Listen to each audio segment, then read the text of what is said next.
مرحبا بكم. هذا المرة رايح نرحل بكم إلى أكبر البحيرات في شمال إفريقيا، بحيرة طونغا. تقع في شرق الجزائر بالقالة، وفيها مناظر خلابة، وفيها نباتات وحيوانات مش شفتوها في بحيرة الجزائر. كذلك رانا رايح نستكشف ونكتشف حمام طبيعي جاي في ولاية الطارف. هذا الحمام مجهول وقليل اللي يعرفه، كذلك يعالج عدة أمراض. هذا الحمام يقع شرق الجزائر في ولاية الطارف. وبقوا معايا، هذا الرحلة صعيبة شوية، ورايحين نكتشفوا بعض المناطق اللي جامي شفتوها. رحلة ممتعة للجميع. ان شاء الله رانا حقيقة الرحال بولاية طارف.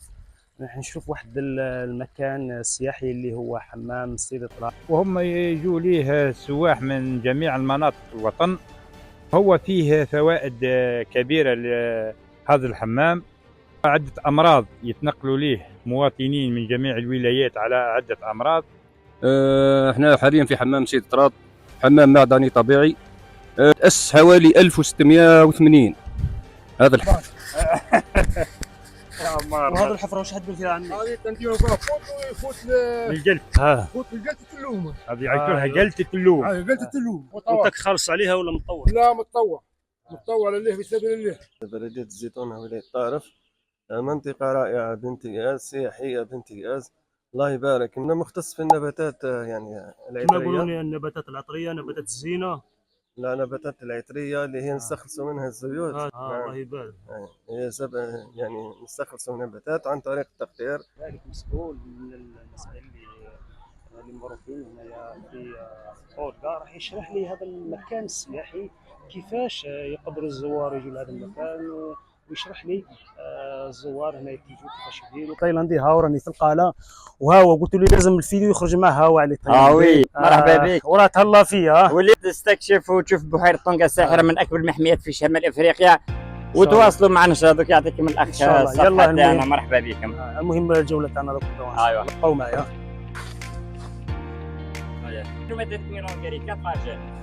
المهم كما راكم تشوفوا كملنا الجولة تاعنا بسيدي طراد، وكملنا بطونغا، كنا في بحيرة الطيور. وها هو علي تايلاندي. تقدر تخفف لارجيديسيون تاع طونغا.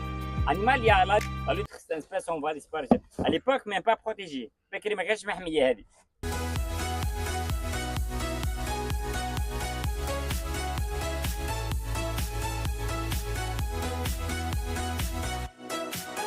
رانا في بحيرة الطيور بطنجة.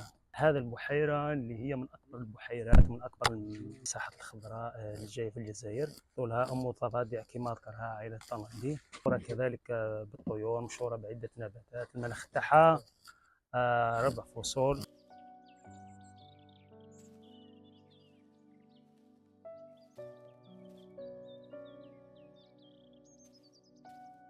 الأوراق عنده جذر، الوحيدة اللي عندها جذر فوق التربة ترسبيري بها هذه.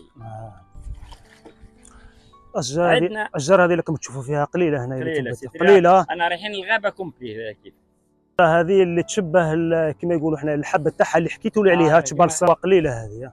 وهذه اللي كيف طارتروز ليرني ديسكال، سان بواسون ميغراتوري. ويلكم. شوف هذه يصدروها الإيطالي 20 سنة منها.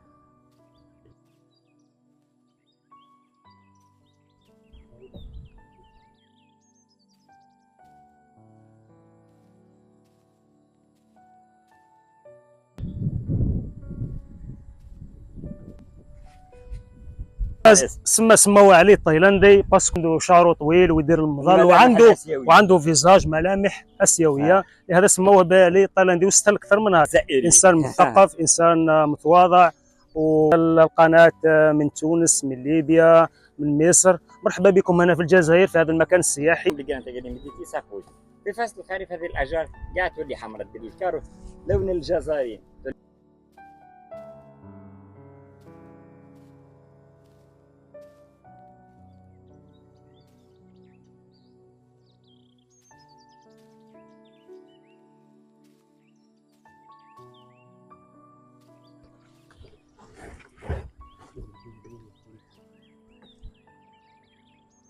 هذا هو بابيفير هذا.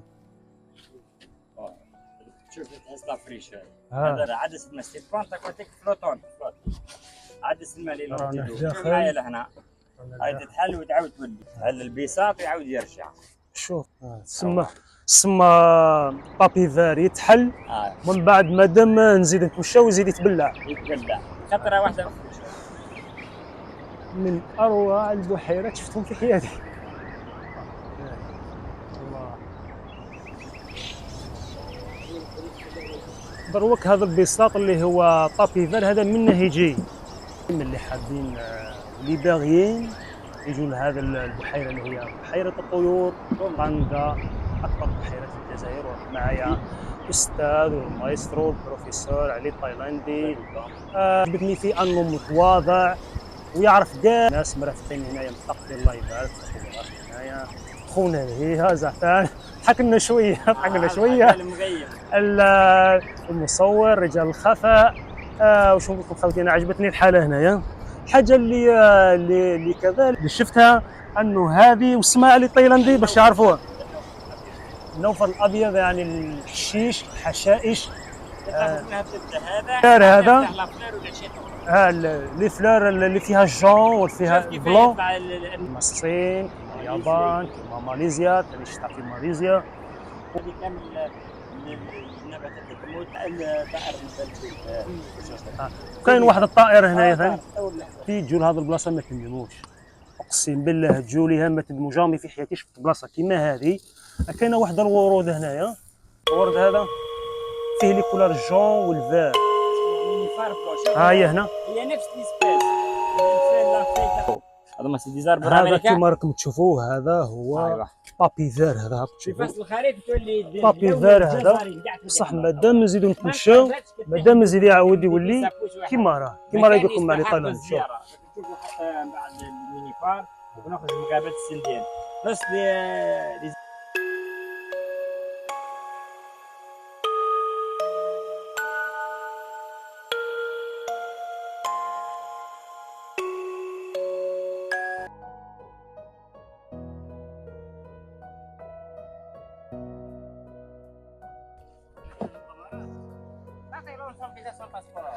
calma bambino.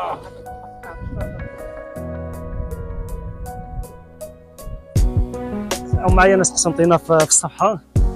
ناس الخروب تحيه الخالصه وتحيه للناس الخروب.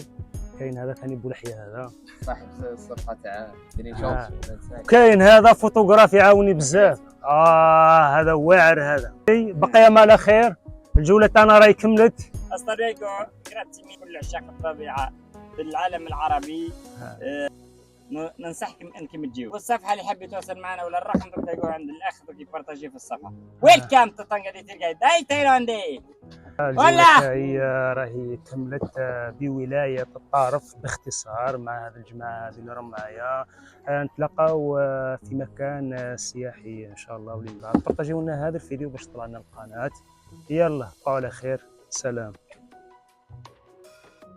يا البحيره كذلك زرت الحمام الطبيعي المتواجد بولاية الطارف في الجزائر بالقالة بالضبط بالزيتونة.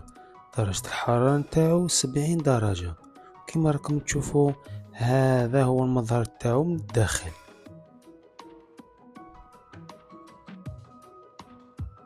كذلك زرت الشلال اللي مشهور به حمام السيد طراد.